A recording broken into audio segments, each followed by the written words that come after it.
Ako po si Fatima, ang Subli Operator ng LCC Legazpi. Ito po ay nagamit na 6 na araw, may total of 21 meters. Ito naman po ang printer head area at hindi pa ito napapalitan. Head ink.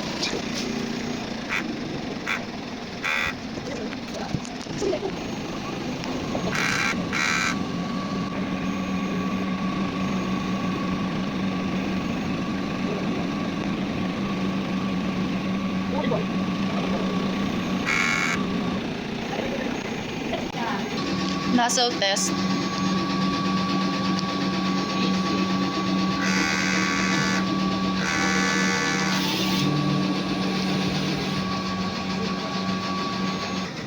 Ink level naman ay tama lang.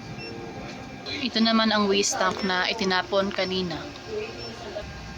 Used ink. At ito naman po ang mga unused ink. Subli roll. AVR. Ito naman po ang daily output monitoring.